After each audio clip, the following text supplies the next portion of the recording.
Tinapay mula sa langit. A daily morning devotion with CRC family.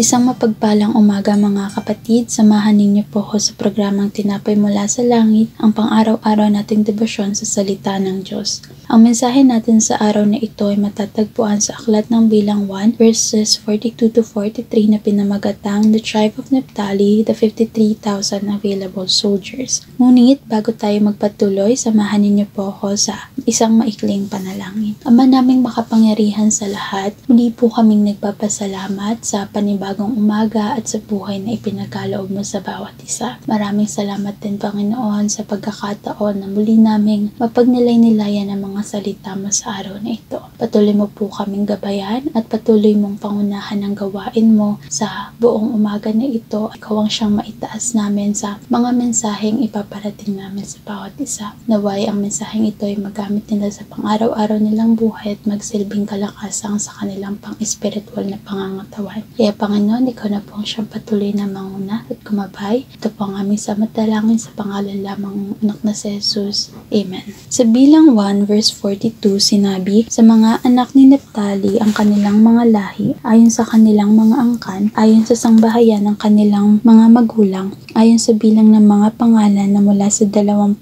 taong gulang na patanda, lahat ay makakalabas sa pakikibaka. 43, ang nangabilang sa kanila sa lipi ni Naphtali ay 53,400. Nang makalipas ang 2 taon magmula ng lisanin ng bayang Israel ang Ehipto, ay siya ring pagkaganap ng unang pagsisenso sa Israel na naganap sa ilang ng Sinai ayon sa utos ni Yahweh. Dito makikita natin kung paano nangusap si Yahweh kay Moises na gumawa ng talaan ng buong Israel na kung saan nakatala ang kani-kanilang lipi at sa lahat ng mga lalaking nabibilang dito. Sa pagpapatuloy nila Moises sa mga lipi ng Israel magmula sa lipi ni Ruben at hanggang sa pang-12 lipi na pinangungunahan ni Naphtali, ang ika-6 na anak ni Jacob kay Bilha, ang babaeng alipin ni Rachel na asawa ni Jacob, ang lipi ni Naphtali ay binubuo ng 53,400 hukbo ng mga sundalo. Sa mensaheng ito ay mababatid natin kung paano pinili ni Yahweh ang bayang Israel at ang lipi nito mababasa natin sa Deuteronomy 7 verse 6. Katulad ng bayang Israel at ang mga liping ito,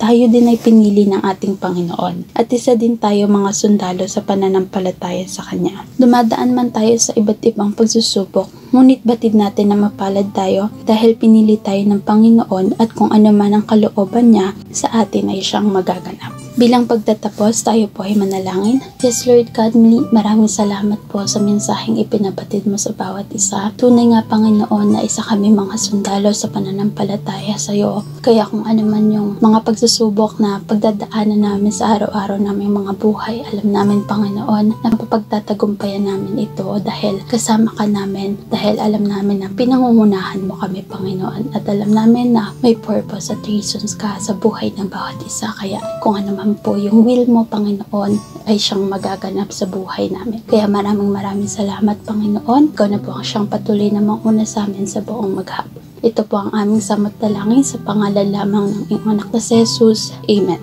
Maraming salamat po sa inyong pakikinig sa programang Tinapay Mula sa Langit. Muli niyo po kaming samahan sa araw ng bukas sa 5:30 ng umaga. Malaya po nating i-share at i-like ang video na ito bilang kayo din po ay maging pagpapala sa iba. Maraming salamat po. Sa Diyos ang papuri.